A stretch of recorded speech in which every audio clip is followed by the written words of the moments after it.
Welcome back to the channel, y'all. I'm MissTytus, and I ran across a very interesting conversation, video that I found on YouTube over the past week or so between Kirk Franklin, gospel singer Kirk Franklin, Uncle Kirk, and Amanda Seales. Y'all probably know Amanda Seales from the show Insecure. I never watched Insecure, but I do remember Amanda Seales being on the show My Brother and Me. What's the secret of your game? It's like, tell me you grew up in the 90s without telling me you grew up in the 90s.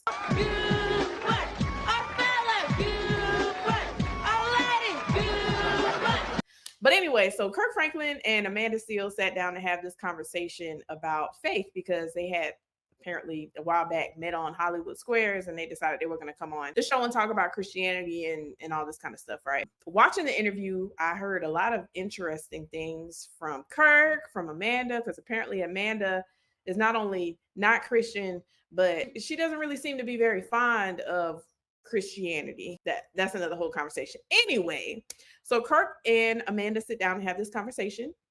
Kirk made some statements that I felt like were, to be quite honest, a little bit weird, off-putting, strange, cringe. All right. So we're going to take a look at just a few clips from that particular moment in their conversation. Okay. I said, I know you serve an on-time guy, but are you an on-time man? And I lied and said, yes, I was. When I knew I was, but I was trying to impress her. She's Amanda.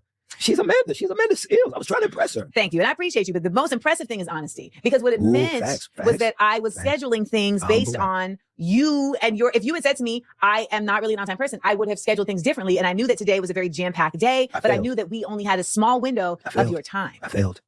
No, you did not fail, but I want to let you know the context, because what you also heard was disappointment, because me, Jeremiah, like the Bible, that's literally his name. We were excited to have this combo. And at the same time, I also have to admit to you, even as a man, even as a happily married man, it was very powerful and very sexy. I don't want to hear that. Okay, it was. Okay. It was very powerful and very sexy. Y'all see how she immediately shut him down? Like, Kirk, thanks, but no thanks. First, can we talk about, like, bro, why you gonna be late to the Amanda Seales show? You know what I'm saying? Like, bruh, you had one job. Don't be late. So she called him out on it. But I appreciate her for saying, no, I don't want, do you want a revolution? Woo, woo. Kirk Franklin telling me that I'm sexy is strange. Y'all married people out there in YouTube land. If your spouse told someone who wasn't you that they were sexy, would you be okay with this? Questions that need answers. Let us continue. I don't want to hear it. And also because, I mean, it's very powerful. Very it would be lovely. It would be lovely if that would be lovely if men felt that way, but it is not. They only feel that way when they're not your men. No. Well, no. That's how as a man, period. But we need to get into my God and Jesus and Bible and all that other stuff. So I currently look a solid 56. No, she don't. This look I'm giving today feels she's a young 56. But the dress was definitely giving preacher's daughter. That was the vibe. That was the vibe. Okay.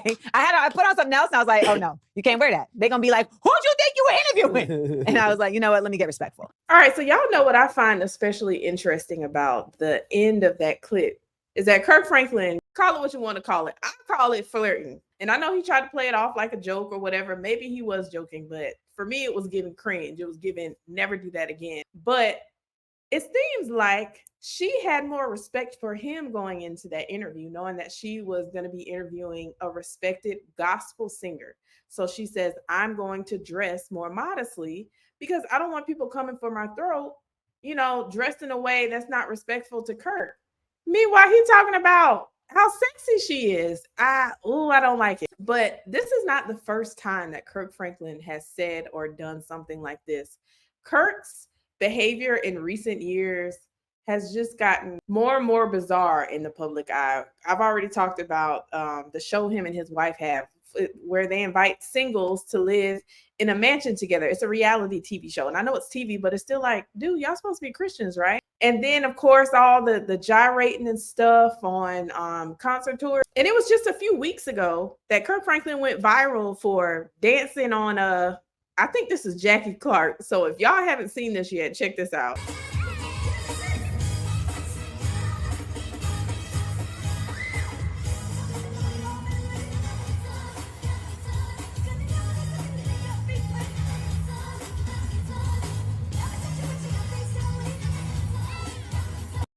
I love Kirk Franklin, but this is doing a lot. Okay, there is nothing wrong with dancing and having a good time and enjoying fellowship with other believers and stuff.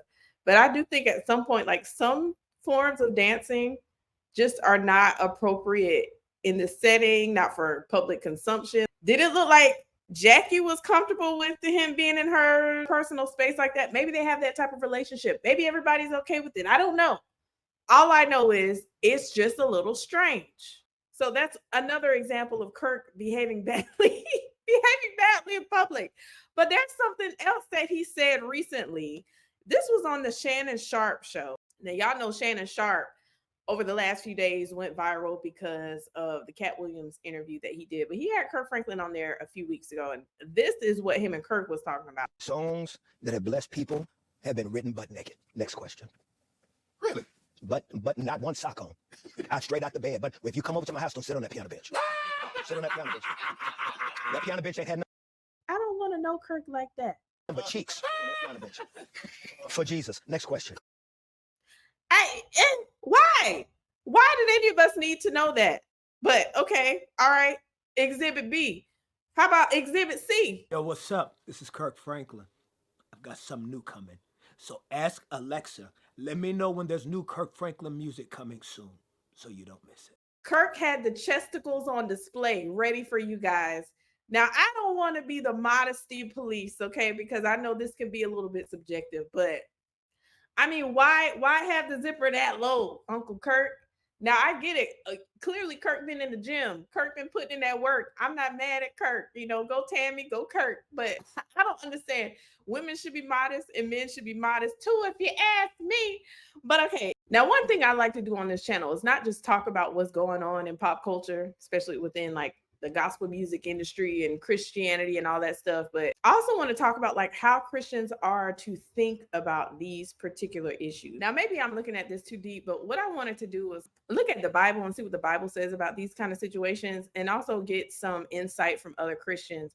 As y'all know, whenever I got questions, I go to this website called Got Questions because, they write a lot of really good articles about theology and Christian living and all that. So they have this article called What Does the Bible Say About Flirting? I'm not going to read the whole thing, but it says the Bible does not specifically talk to us about whether or not flirting is wrong. So what we should do is examine the definition of flirting. According to Merriam-Webster, flirting is A, to behave amorously without serious intent, or B, to show superficial or casual interest or liking. Next thing we should examine is what people are usually trying to accomplish when they flirt. Are they trying to get attention from others, whether it's negative or positive? Are they attempting to show sexual interest or attraction? Do y'all think Kirk Franklin was trying to show sexual interest or attraction? I can't look in his heart, but I'm just saying. All right. Do they see it as innocent fun, even if they or the other person is involved with someone else? Even married. Having casual contact with someone while purposely entertaining sexual undertones can be dangerous for us spiritually. Although most people believe that as long as nothing physical takes place, what goes on in our minds is irrelevant, the Bible tells us otherwise. Y'all definitely should check that article out because I think they had a lot of good things to say. I also wanted to bring up some scriptures that come to mind whenever I'm thinking about these kind of things. So Jesus talked about adultery in the Bible, right? In Matthew chapter 5, this is 5 verse 27, he says, "You have heard that it was said, 'Do not commit adultery.' But I tell you, everyone who looks at a woman to lust for her has already committed adultery with her in his heart. If your right eye causes you to sin, gouge it out and throw it away. For it's better that you lose one of the parts of your body than for your whole body to be thrown into hell. And if your right hand causes you to sin, cut it off and throw it away. For it's better that you lose one of the parts of your body than for your whole body to go into hell." So Jesus is warning us like, hey, adultery doesn't have to be something that is physical. If you are looking at someone with sexual intent, God sees that as adultery. Another passage that I think relates to this whole thing is in Proverbs chapter 5. A lot of y'all are probably familiar with this one. But verse 1, it says, "My son, be attentive to my wisdom, incline your ear to my understanding, that you may keep discretion, and your lips may guard knowledge. For the lips of a forbidden woman drip honey, and her speech is smoother than oil. Keep your way far from her, and do not go near the door of her house, lest you give honor to others in your years to the merciless." Now, if y'all never read the entire chapter 5 of Proverbs, what are you doing? Yeah, y'all need to check that out. That's good reading there. There's plenty of other passages that talk about this kind of thing. Here's another one. I'm sorry. Here's another one. I gotta go here. I gotta go here. It's in First Timothy. First Timothy chapter 5. Instructions for the church. Paul says, do not rebuke an older man, but encourage him as you would a father, younger men as brothers, older women as mothers, younger women as sisters in all purity. So men folk, I know a lot of men in the church, and I'm sure there's women that do this too. But it's a lot of people in the church, and we've been talking about grooming all 2024. People been using this word grooming. You know, a lot of famous pastors have been thrown in the mix, been accused of grooming folks, right?